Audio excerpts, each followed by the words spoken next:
নমস্কার আমার ইউটিউব পরিবার, চলে এলাম আজকেও প্রত্যেক দিনের মতন ডেইলি লাইফস্টাইল নিয়ে। প্রতিদিন অপেক্ষায় থাকি আমি আমার ডেইলি লাইফস্টাইল কখন আপনাদের সঙ্গে শেয়ার করব। ঠিক সেই মতন আজও চলে এসেছি।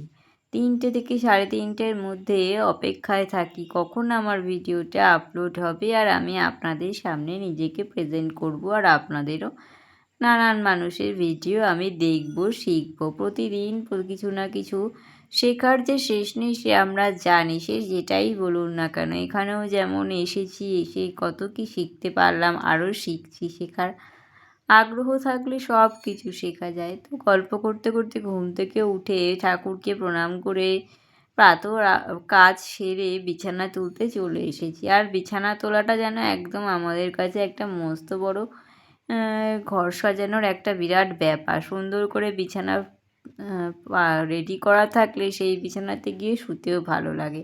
এরপর তো বিছানা ঝাড়ার পর অবশ্যই ঘরগুলো ঝাড় দেওয়ার একটা ব্যাপার থাকে। পুরোটা, দুটো ঘর, বারান্দা, রান্নাঘর, স্টোররুম, উঠোন, মানে আমার শুধু ঝাড়তেই সময় চলে যায় প্রায় 45 মিনিট থেকে 50 মিনিট মতন। কিন্তু হ্যাঁ, সারাদিনেই একবারই যেহেতু করি তাই সুন্দর করে পরিপাটি করে বারবার করে মানে ঝাড় দিয়ে সব কিছু টিপটপ রাখার চেষ্টা করি। এরপর চলে আসলাম। আজকে যেহেতু সকালের দিকে ভালোই রোদ, মানে রাত্রেবেলার দিকেও কোনো বৃষ্টি হয়নি যে রাস্তাটা ভিজে ভিজে থাকবে। রাস্তাটা ভিজে থাকলে না ঝাড় দিতে খুব অসুবিধা হয়, পাতাগুলো রাস্তায় পড়ে আর ভীষণ অসুবিধা হয়। তো যেদিন বৃষ্টি হয় না উঠোনটাও শ্যাওলাও কম থাকে, ভালোও লাগে হাঁটতে, আর পাতাগুলো রাস্তায় জমে থাকে না। তো সেই মতন বিছানাটাও সেই মতন উঠোনটাও ঝাড় দিয়ে এবারে চলে যাচ্ছি আমি কলের দিকে।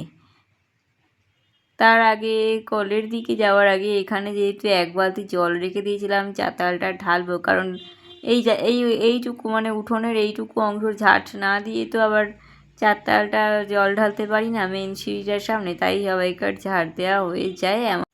তারপর যাব আমি ওই পাশের গেটের জল ঢালতে। সব কিছু তো আর একসঙ্গে ক্যাপচার করতে পারি না। ওই দিকের গেটের মানে মেন গেটটাতে সামনেটা জল ঢেলে তারপরে প্রত্যেক দিন ঝাড়ুটাকে ধুয়ে ঘরে আসি।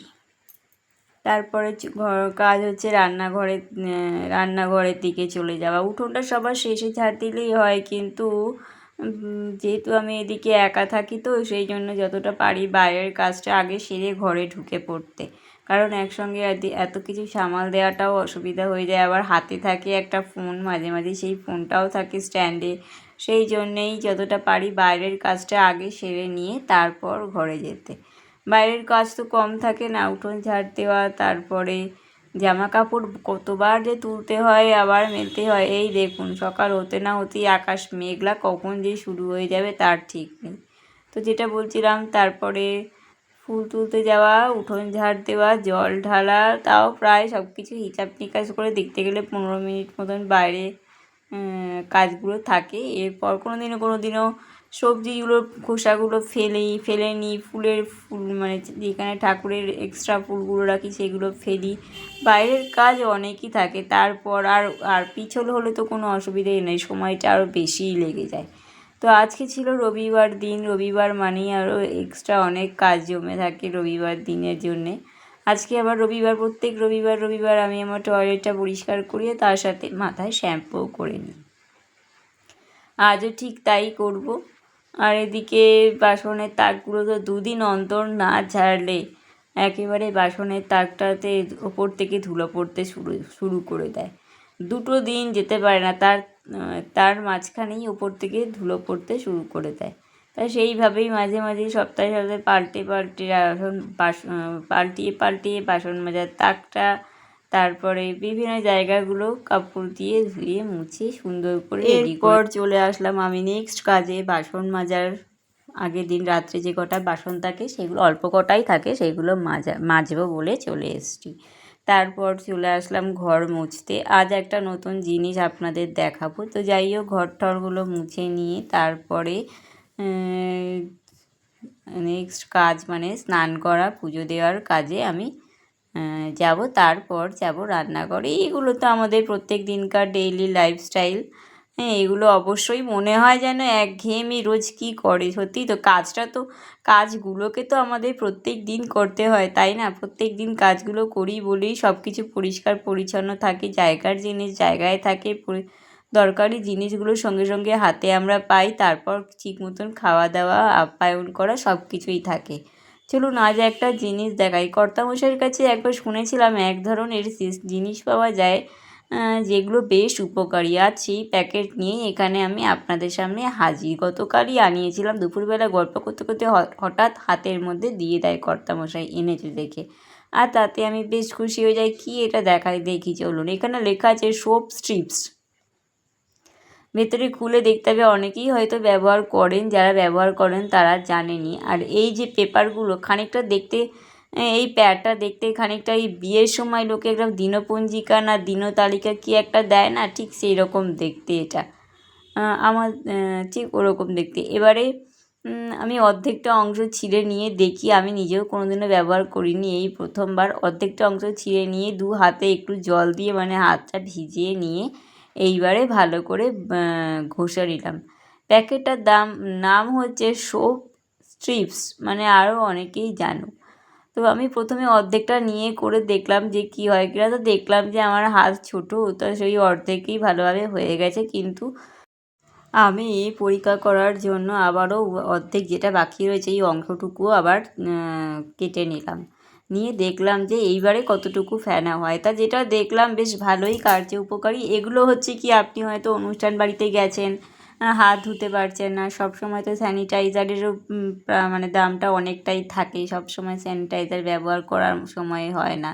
তো আপনি হয়তো হাত ধুতে চাইছেন, বা হয়তো খেয়ে উঠে হাত ধুতে চাইছেন, চট করে বার করে নিলেন, বা রাস্তাঘাটে কোনো কাজের জন্য কোনো হোটেলে বা রেস্টুরেন্টে খেতে গেছেন, তখন হয়তো একটু হাত ধোয়ার দরকার পড়ছে, তো ওটাকে নিয়ে গিয়ে ক্যারি করাও সুবিধা, আর কার্যকরীও বেশ ভালোই হলো। দেখলাম ভালোভাবেই হাতে ফেনাও হলো, আর ভালোভাবে হাতটা ধোয়াও হলো, আর স্মেলটাও খুব একটা খারাপ না। তো আমার কিন্তু জিনিসটা বেশ ভালো লেগেছে। আমি কর্তামশাইকে আনতে বলেছিলাম, আমার এক কথায় বলাতেই সে এনে দেয়।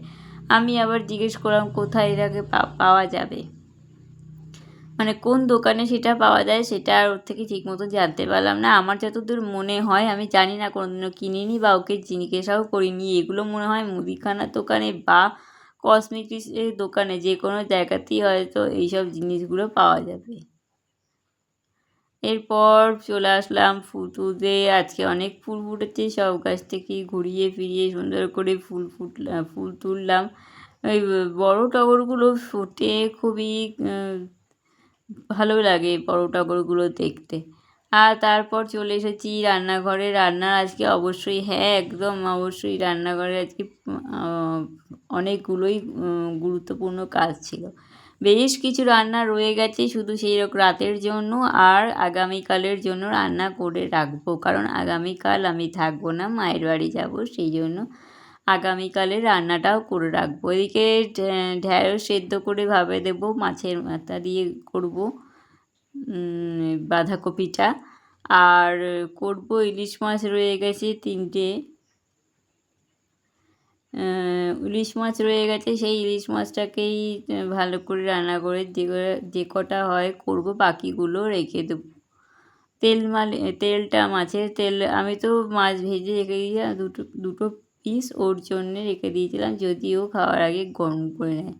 এত সুন্দর করে হলো যে ভালোই লাগলো খেতে। আমার কর্তামশাইয়ের তো বেশ ভালোই লেগেছে। এতক্ষণ পর্যন্ত যারা আমার ভিডিওটা দেখলেন তাদের অসংখ্য ধন্যবাদ এইভাবে সাথে থাকার জন্যে, পাশে থাকার জন্য। আমিও সব সময় আপনাদের সঙ্গেও পাশে রয়েছি। আর বাঁধাকপিটার মধ্যে পেঁয়াজ, আদা, রসুন দিইনি, পেঁয়াজ আর আদা দিয়েছিলাম। ভাবছিলাম যে পেঁয়াজ দেয় কিনা, তো মাছের ঝোল করেছি, সেটা তো ভুলবশত আসলে একটা পেঁয়াজ ছিল, সেটাকে যদি না কাটতাম কাল থেকে রান্না হবে না, সেই জন্যেই ওই পেঁয়াজটা দিয়েই সব কিছু, পেঁয়াজটা বাঁধাকপির মধ্যে আর শাকের মধ্যে দু জায়গাতে দিয়েই রান্না করেছি, না হলে আমি তো এইগুলো তো গেল আজকের রান্না। আর আমরা আজকে কি খেলাম, আজকে ছিল গতকালের সেই ওলের তরকারি করেছিলাম, সেটাও রয়ে গেছে।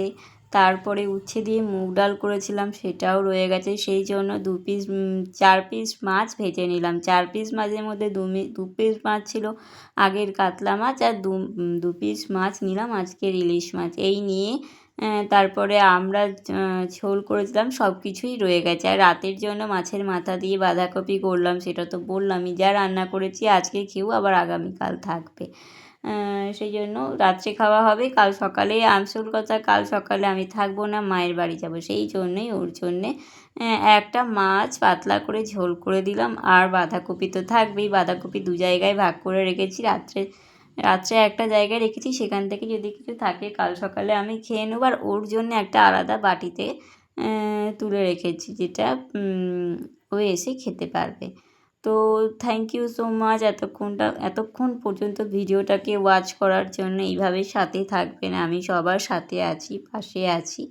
তো সুন্দর করে জমিয়ে খাওয়া হয়েছে। দুপুরে আমার কর্তামশাইকে যদি ডাল দেওয়া হয়, তার আর কিছু চাই না। ডাল আর ঘি খেতে গিয়েই সে একটা করে আইটেম কম খাবে, আর তারপরে আমার আবার সেই আইটেমগুলো থেকে যাবে, পরের দিন খেতে হবে। এই হচ্ছে আমাদের বাড়িতে রেওয়াজ।